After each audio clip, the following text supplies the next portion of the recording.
তুই আর কথা বলিস না। আজকে থেকে আর কোনোদিন যদি তুই সাইকেল চালানোর কথা বলছো তোর আমি পিটাবো। আমার কোনো টুরমুর কিছু দরকার নেই বাবা রে বাবা। না না শোন শোন শোন শোন কই যেতে চাস? আরে তোর বেসেস কেন? আরে দাঁড়াই। আরে দাঁড়ান দাঁড়ান দাঁড়ান দাঁড়ান, কি ব্যাপার? আপনার সাইকেলটা আপনার কথা এখনো শোনেনি? যে অবস্থা দেখতেছি এই জীবনে সুন্দর বলে মনে হয় না। সেটাই তো হবে না। শোনেন, সাইকেল কেন আছে? সাইকেলের উপরে মানুষ উঠবে, উঠে চলবে।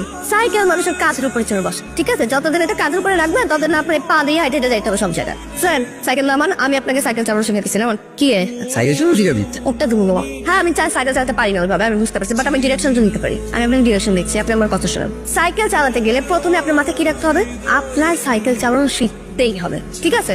আর যখন আপনি সাইকেলের উপর উঠে বসবেন তখন আপনার চোখগুলো থাকতে হবে সবসময় সামনের দিকে, ঠিক আছে? সবসময় সামনের দিকে, হাত পা কাঁপানো যাবে না, চোখ থাকতে হবে সামনের দিকে। বুঝা গেছে কথা? আর সবচেয়ে ইম্পর্টেন্ট কথা, সাইকেলের ব্রেক আছে, ঠিক আছে? দেখছেন, এগুলো হচ্ছে ব্রেক। ব্রেক গুলো আপনার সবসময় মাথায় রাখতে হবে, যেগুলো ব্রেক আপনার মাথার ব্রেন যদিও কাজ না করে, আপনার ব্রেক কাজ করাই, ঠিক আছে? এখন উঠে বসেন, আমি আপনাকে নিচে থেকে ডাকা দিচ্ছি। এই কি আপনি তো প্রচুর মানুষ মেরে ফেলতেছেন। সরি ভাইয়া। সেফটি গার্ড আছে না? চলেন চলেন, হ্যাঁ চোখ সামনের দিকে, ঠিক আছে? ইনশাল্লাহ, দেখি রেডি। দর কিছু আর আপনি ওটা খানেন, নিজে বলবেন। আর সামনের দিকে সামনের দিকে, এই তো এই তো এই তো, সোজা সোজা চোখে সামনে সামনে না, ঠিক আছে? আমি পারলাম না। তুই তো ঠিক মতো গিয়ে ছেড়ে দিতে পারছিস। আরে বাহ, এই যে শুনছেন, কংগ্রাচুলেশন। কাউকে থ্যাংক ইউ বলে ছোট করবো না, আপনি অনেক বড় কিছু প্রাপ্য। বড় কিছু? সেটা কি?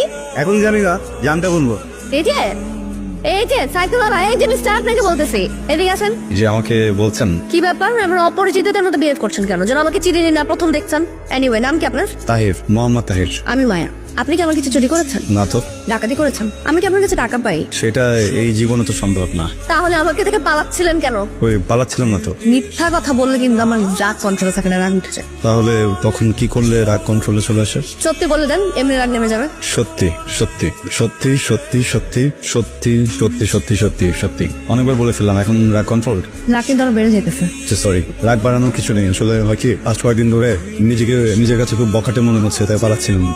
মানে ওই যে বখাটে ছেলেগুলো, ওরা আপনার সাথে যা করতো আমি তো তাই করছি। কি করছেন? কিছু না, ওরা ডিস্টার্ব করে। মনে তো হয় করে, সামনে দেখলে আর কথাবার্তা বলতে আসে না, মুখ ঘুরিয়ে দাঁড়িয়ে থাকে, কিন্তু গিফট বক্সটাও তার বন্ধ হয়নি আগে। কিভাবে বুঝলেন গিফটস গুলো ওরাই দিয়েছে? কখনো খুলে দেখেছেন? অন্য কেউ তো দিতে পারে। কি কি পাঠিয়েছেন গিফট বক্সে? যদি না পেলে থাকেন খুলে দেখবেন। কেন পাঠিয়েছিলেন? জানি না। পাঠানোর কোনো কারণ ব্যাখ্যা করবেন? আপাতত না। আড়াল থেকে কাউকে গিফট পাঠাতে কি বলে? আমি এর কারণ হিসেবে কি ধরে নিব? সত্যিই জানি না। ওকে, আমি কি ধরে নিব কেউ আমাকে ভালোবাসে? আমার ধারণা যদি সত্যি হয়, তাহলে যেদিন আমাকে বলতে পারবে আমাকে ভালোবাসে, সেদিন যেন আমার সামনে আসে।